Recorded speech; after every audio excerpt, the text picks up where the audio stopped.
குரங்கு சிந்துபாத்தை பிடித்து தள்ளியது. விலகி இருக்க சொல்கிறாயா? சரி, என்ன செய்ய போகிறது? பொறுத்து பார்ப்போம். ஒன்றும் புரியவில்லையே. தொடரும். குரங்குக்கும் புரியவில்லை, எனக்கும் புரியவில்லை. இது என்ன? வரி விளம்பரங்கள். அடகு நகைகளை மீட்டு ஷாப் விலை சவரன் ரூபாய் 1250க்கு விற்க. இது என்ன? மனநிலை சரியில்லாத ஒரு பணக்கார அம்மாவுக்கு பாதுகாப்புக்கு ஆள் தேவை. உயரம், வயது, படிப்பு அக்கறை இல்லை, பரவாயில்லை. ஆனால் எதிர்ப்புகளை சமாளிக்கும் திறன் வேண்டும். நமக்கு லாய்க்கப்படாது. மாதம் 1000 ரூபாய் வரை சம்பளம் தரப்படும். ஆஹா, அடாடா. அணுக வேண்டிய முகவரி: குமாரி உமா, 7 கிருஷ்ணசாமி தெரு, அண்ணா நகர், சென்னை 102. இது என்ன? விளம்பரத்தை பார்த்துட்டு வந்தீங்களா? உட்காருங்க, நான் போய் சின்னம்மா கூட்டிட்டு வரேன்.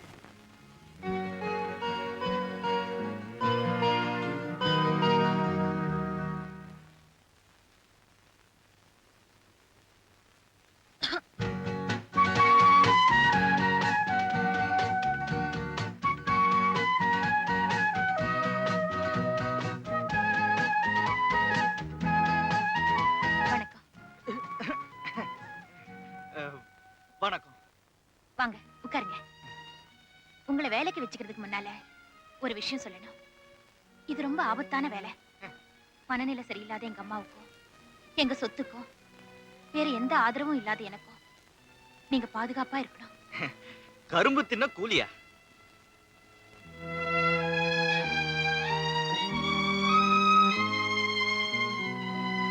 என்னங்க இது? உங்ககிட்ட சில கேள்விகளை கேட்போம். உங்க பதில் அம்மாவுக்கு பிடிக்கலன்னா இதுல ஒவ்வொரு மெழுகுவத்தியா கட் பண்ணுவாங்க. அப்போ இந்த 9 மெழுகுவத்தியை வெட்டிட்டா எனக்கு வேலை கிடையாதா? அது மட்டும் இல்ல, இந்த விஷயத்துல நான் கூர்க்கா மாதிரி. 9 மெழுகுவத்தியும் வெட்டிட்டேன்னா வெளியில எடுத்த கத்திரிக்கோலை வீணாக்காம உன் உடம்புல ஏதாவது ஒரு பாகத்தை வெட்டி உன் ஞாபகார்த்தமா நானே வச்சுக்கிட்டு உன்னை வெளியில தள்ளிடுவேன்.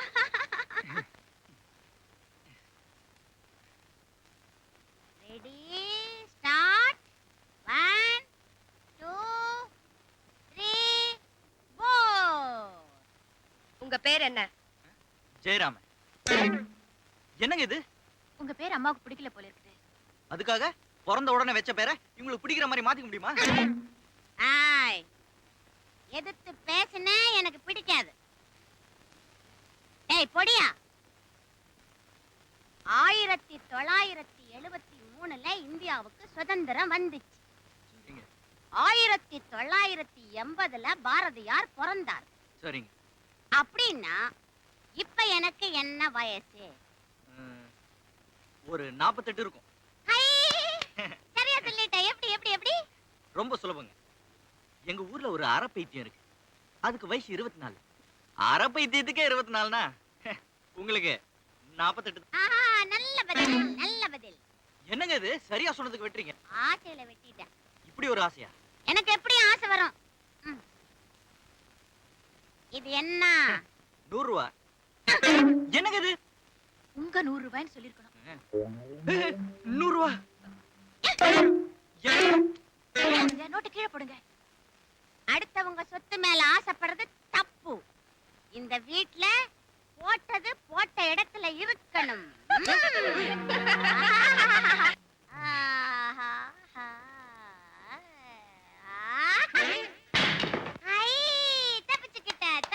பைத்தியம், இன்டர்வியூ வைக்க ஒரு முறை வேண்டாம்? தப்பி தவறி என் தலை மேல விழுந்திருந்தா போன உயிர் உங்க அப்பனாடி கொடுப்பா. கிறுக்க மாட்டோம். ஏய், எங்க அம்மாவை சொன்னா எனக்கு பொறுக்காது. ஏய், என்ன கேட்காம நீயே வெட்டின? நீ வா, அவளை பார்க்காத. பைத்தியம். வாங்க, அங்க போ. சட்டைய கலட்டு. எதுக்கு? சட்டைய கலட்டு.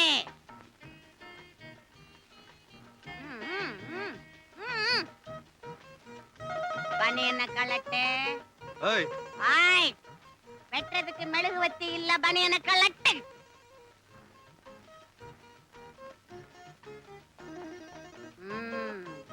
இப்போ உன் பலத்தை பார்க்கணும். டிவில பார்த்தனே, ஏசியாட்டிக் 28ல சிங் சாங் சுங் தூக்குனானே, அது மாதிரி அதை தூக்கு தூக்கு தூக்கு. ஐ, ஐ, படியா தூக்கிட்டியே. யார்கிட்ட கத்துக்கிட்ட இந்த வித்தையெல்லாம்? ஏன் முழிக்கிற? சொல்லு. ஞாயிற்றுக்கிழமை மதுரை முனியாண்டி, திங்கக்கிழமை சர்பேட்டா சக்கரவர்த்தி, செவ்வாய்க்கிழமை 3 சீட்டு மாடசாமி, புதன்கிழமை முத்துப்பேட்டை மூக்கன், வியாழக்கிழமை சைக்கிள் செயின் சிங்காரம், வெள்ளிக்கிழமை சார்பட்டா பரம்பரை சபாபதி, சனிக்கிழமை மங்காத்தா மங்குபதி. இப்படி 7 பேரையும் கிழமைக்கு ஒருத்தரா வரிசையா நிக்க வச்சு வாழைத்தண்டு சீவிர மாதிரி தலைய சீவி விழா எடுத்த நேமத்தாம்பட்டி அருணாச்சல வாத்தியாரோட 5வது சிஷ்யன்னா. இத தூக்குறதா எனக்கு பெரிய கஷ்டம். புல்ல அரிக்குதுப்பா. பாத்தியா, முடியெல்லாம் குத்திக்கிட்டு நிக்குது. யார் அந்த அருணாச்சல வாத்தியார்? ஏன் அழுவுற? சமாதி அடைஞ்சிட்டார். அவரு செத்த உடனே உலகத்துல இருக்கிற ரவுடி கூட்டம் எல்லாம் அழுதுச்சு. சுடுகாட்டுல வச்ச மலர் வளையத்தை வித்து வெட்டியா மாளிகை கட்டிட்டான். 3 பொண்ணுங்களுக்கு கல்யாணம் வேற பண்ணிட்டான். அவர் செத்த போது எத்தனை சில மாட்டோம், கரகாட்டம், தார தப்பட்டை, ஓலம், பாரி. அவருக்கு உலகத்துல 5 சிஷ்யன் தான். முதல் சிஷ்யன் மெக்சிகோல இருக்கான், 2வது சிஷ்யன் இங்கிலாந்துல இருக்கான், 3வது சிஷ்யன் 3க்கு போனான், திரும்பி வரல. 4வது சிஷ்யன் பரோடால இருக்கான். தமிழ்நாட்டுல இருக்கிறது நான் ஒரே ஒரு சிஷ்யன் தான். உன்னை எனக்கு ரொம்ப பிடிக்குது. Mister Jayaram, you are appointed. உங்களை வேலைக்கு வச்சாச்சு. மாசம் 1000 ரூபாய் சம்பளம். சட்டை மாட்டிக்கங்க. பனியனை போட்டு சட்டைய மாட்டு. ஆராய்ச்சி மணி அடிக்குது. அஞ்சல, யாருன்னு போய் பார்த்துட்டு வா. பார் பார், பட்டணம் பார்.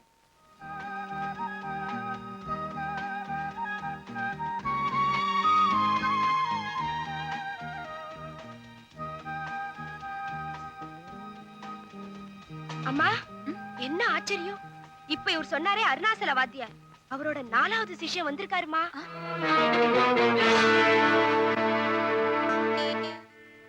அவரை வர சொல்லு. சரிம்மா.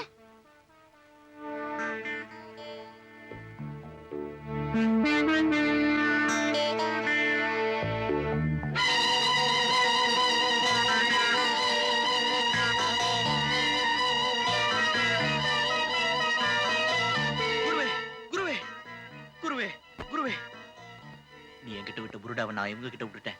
நான் தான் அருணாச்சல வாத்தியாரோட 5வது சிஷ்யன் சொல்லிட்டேன். கண்டுக்காத, இல்லைன்னா 2 பேரும் டூப்புன்னு தெரிஞ்சு போயிடும். 2 பேருக்கும் வேலை கிடைக்காது. சிஷ்யா குருவே, சிஷ்யா குருவே, பாக்கெட்ல கை விடாதடா. சிஷ்யா குருவே, சிஷ்யா. ஐ, குருவும் சிஷ்யனும் பாசத்தை பிழிறாங்க. குருவே, பரோடா எப்படி இருந்தது? பரோட்டா பரோட்டா என்ன ருசி, என்ன ருசி. ஆனா பரோட்டா இல்லன்னா பாயா இல்ல, பாயா இல்லன்னா பரோட்டா இல்ல. ஆயா எங்க இருக்குது? பரோட்டா பக்கத்துலயா, ஆயா பக்கத்துலயா? குருவுக்கு எப்பவும் தமாஷ் தான்.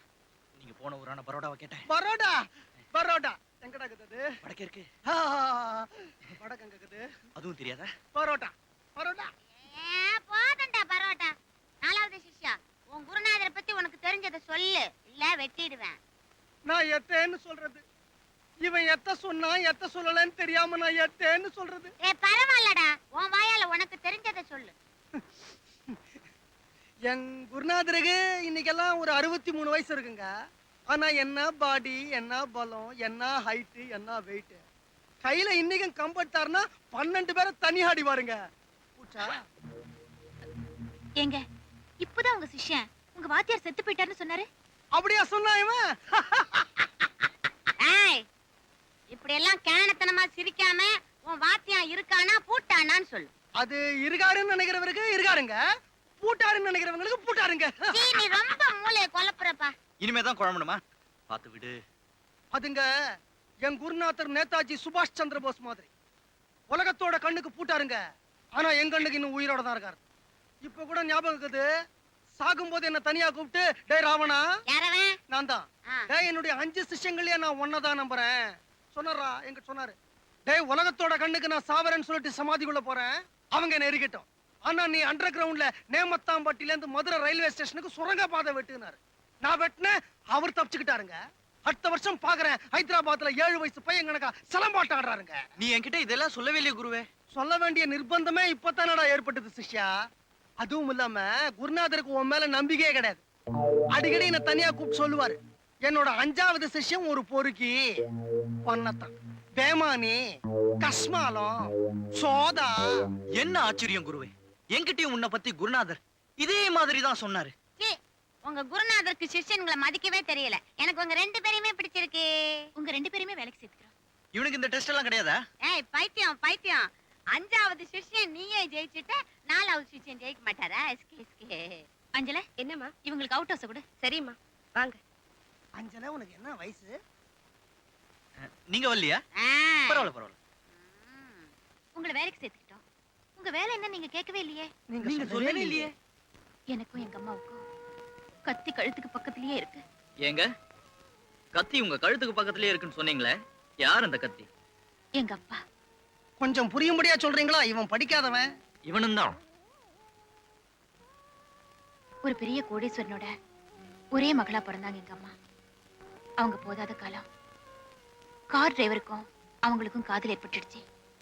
எங்க தாத்தா அவங்க காதலுக்கும் குறுக்க நிக்கல, கல்யாணத்துக்கும் குறுக்க நிக்கல. கல்யாணமும் நடந்துடுச்சு. ஆனா அதுக்கப்புறம் அந்த கார் டிரைவரோட சாரி எங்க அப்பாவோட சுயரூபம் தெரிய ஆரம்பிச்சது.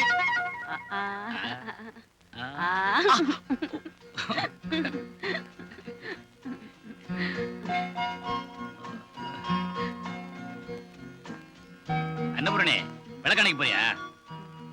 ஒரு நிமிஷம். காலையில இருந்து உங்ககிட்ட கேட்கணும் நினைச்சிட்டு இருந்தேன். எனக்கு அவசரமா ஒரு 20,000 ரூபாய் பணம் வேணுமே. எல்லாமே உங்க பணம் தானே, காலையில தர்றேன். காலையில எதுக்குன்னு கேட்பேன். நான் வியாபாரம் ஆரம்பிக்கிறதுக்குன்னு சொல்லுவேன். உங்க அப்பா என்ன வியாபாரம்னு கேட்பாரு. ஒருவேளை நான் ஆரம்பிக்கிற வியாபாரம் அவருக்கு பிடிக்காம இருக்கலாம், பணம் கொடுக்க மாட்டேன்னுவாரு. இதுக்கு இந்த வம்பெல்லாம் இந்த கையில பணத்தை கொடுங்க, இந்த கையில நானே விளக்கணைக்கிறேன். போதுமா? என் மேல உங்களுக்கு நம்பிக்கை இல்லையா? நான் ஒரு தனி டைப். என்னையே நம்பாதவன் பொண்டாட்டியா நம்ப போறேன். நாளைக்கு நல்ல நாள், விஜயதசமி. வீட்டி கார் ஒண்ணு வாங்கலான்னு ஏற்பாடு பண்ணிருக்கிறேன். ஓ, போய் பணத்தை கொண்டா. தன் சொந்த புருஷன் கிட்டயே பணம் கொடுத்துதான் சந்தோஷமா இருக்க முடியுங்கிற துர்பாக்கிய நிலை ஒவ்வொரு நாளும் எங்க அம்மாவுக்கு. அப்படிப்பட்ட சந்தோஷத்துல பிறந்தவங்களா நீங்க? பிறக்கும் போதே வித்தியாசமா தான் பிறந்திருக்கீங்க. அது என் தலையெழுத்து. ஓ, அந்த கவலையிலேயே கொஞ்ச நாள்ல எங்க தாத்தா இறந்துட்டாரு. உங்க அப்பனை விவாகரத்து பண்ணிட்டு உங்க அம்மா இன்னொரு கல்யாணம் பண்ணிக்க வேண்டியதானே? டேய் சிஷ்யா, தம் புருஷன் சரியில்லை, அவனை விவாகரத்து பண்ணணும் அப்படின்னு இந்த நாட்டுல இருக்கிற ஒவ்வொரு பொம்பளையும் நினைக்க ஆரம்பிச்சுட்டா 100க்கு 90 பேர் தன் கையில பெட்டிஷனோட கோர்ட்டு வாசல்ல போய் நிப்பாங்கடா. ஏன்னா ஒரு புருஷன் சரியில்லை, என்னையும் சேர்த்துத்தான். மஞ்சளா கழுத்துல ஒண்ணு தொங்க விடுற மேத புடிச்சுக்குன்னே போராடுவாங்க. வாழ்க்கையில முதல் பாதி திருந்தனுமேங்கிற ஏக்கம், 2வது பாதி திருந்தலையேங்கிற துக்கம். கட்சியில கண்ணம்மாப்பேட்டை டுண்டு உண்டா டக்க டக்க டுண்டு உண்டா டக்க ஆட்டம். கொஞ்சம் நிறுத்து. அம்மாவோட கதைக்கு வருவோமா? ஏய், சைடுல இந்த மாதிரி மக்களுக்கு ஊறுகாய் தேவை மச்சான், நான் கொடுத்துறது. இந்தம்மா, துட்டுக்கு பிறந்தவளே, நீ மீதி கதையை சொல்லு. நானும் பிறந்தேன். குழந்தைக்கு சோறு விட்டு போறியா? ஆமா. வழக்கமா நம்ம குடும்பத்துல காக்காய்க்கு சோறு வச்சதுக்கு அப்புறம் தான் சாப்பிடுறது. இங்க காக்கா கிடையாது. இந்த பூனைக்காக சோறு போடு. என்ன பாக்குற? நம்ம குழந்தையோட நல்லதுக்கு தாண்டி சொல்றேன். போடு பூனைக்கு.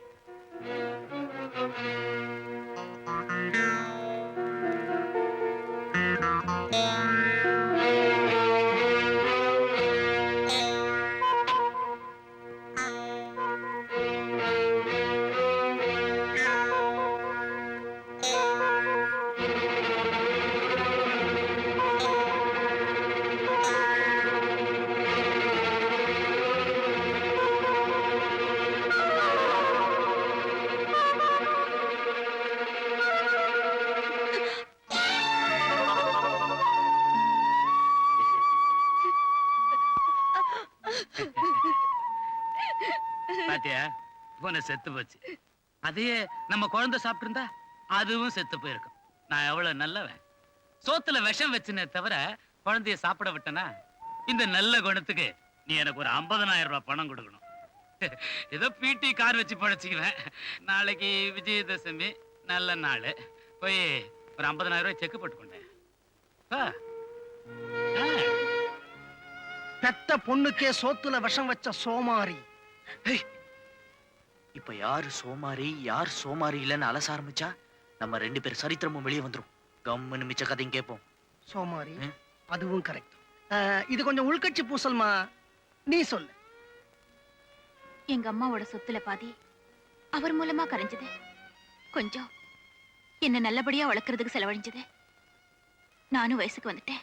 மாப்பிள்ளையா இவனா? இவருக்கு என்னடி குறைச்சல? படிப்பு எக்கச்சக்கம். ஆமா, FCF புரியல, 5th கிளாஸ் ஃபெயில்.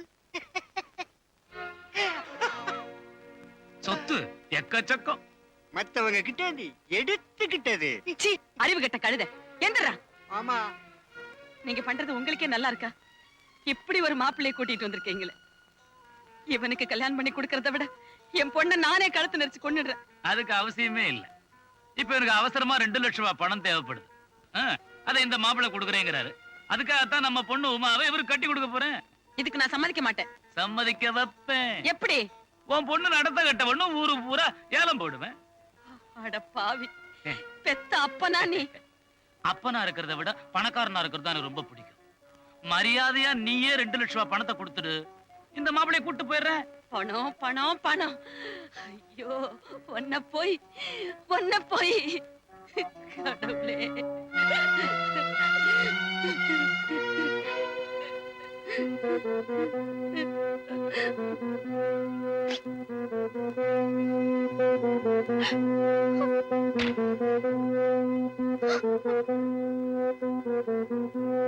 இதோ இருக்கு 2 லட்சம் ரூபாய்க்கு செக். தேங்க்ஸ் டி அன்னபூரணி. உமா கண்ணே, வரட்டுமாடா? இது தீர்ந்த உடனே மறுபடியும் வருவேன். டேய் லூசு, வாடா போலாம். வரட்டா?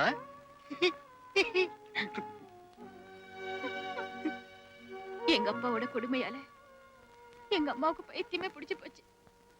எங்க வக்கீல் சொத்து எல்லாம் ஃப்ரீஸ் பண்ணிட்டாரு. அது என்னங்க அது ஃப்ரீஜ்? ஃப்ரீஸ்னா உனக்கு தெரியாது? தெரியாதே. ஃப்ரீஸ்னா உனக்கு தெரியாது? சரி, நீ தான் சொல்ல. அம்மா சொல்லுவாங்க, கேளுங்க. சிஷ்யனுக்கு இங்கிலீஷ் வாங்கல் தானே, நீ சொல்லுமா. அது என்னது அது ஃப்ரீஜ்? எங்க அம்மா பைத்தியமா இருக்காங்க. அவங்க கிட்ட நீங்க எங்க சொத்தெல்லாம் உங்களுக்கே சொந்தம்னு ஒரு பத்திரத்துல எழுதி அவங்களை கையெழுத்து போட சொன்னா அவங்களுக்கு என்ன தெரியும்? போட்டுருவாங்க இல்லையா? எங்க சொத்தெல்லாம் உங்களுக்கு சொந்தமாயிடும். அதனால அவங்களோட பைத்தியம் தெளிகிற வரைக்கும் அவங்க எதுல கையெழுத்து போட்டாலும் அது செல்லாதுன்னு நம்ம கோர்ட்ல இருந்து ஆர்டர் வாங்கணும். அதுதான் ஃப்ரீஸ். இதே தாங்க நானும் சொல்லலாம்னு நினைச்சேன். சொல்ல வேண்டியது தானே, தொண்டையில தான் அச்சுக்கு இருந்ததா? ஆக வக்கீல் ஒரு நல்ல காரியம் பண்ணாரு. ஆமா, இப்ப உங்க அப்பா எங்க? அடிக்கடி வருவாரு. எங்க அம்மாவுக்கு பைத்தியம் தெளிஞ்சிடுச்சான்னு மிருக வைத்தியம் பண்ணிட்டு போயிடுவாரு. நாங்க உடனே வீட்டை மாத்திடுவோம்.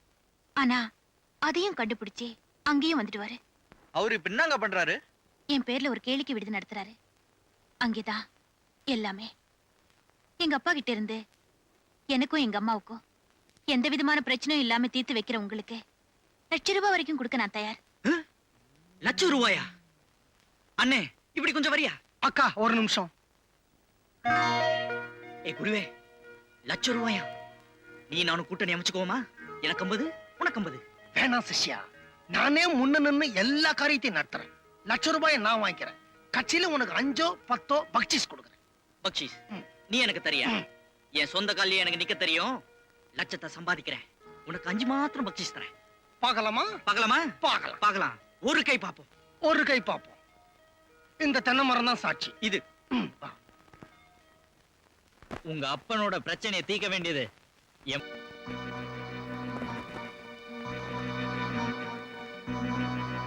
என் மனைவிக்கும் மகளுக்கும் பாதுகாப்பாக நீங்கள் இருவரும் வந்திருப்பது எனக்கு தெரியும். 1 மாதத்திற்குள் என் வீட்டை விட்டு நீங்கள் ஓடாவிட்டால் நான் உங்களை ஓட்டுவேன். சிங்கார்.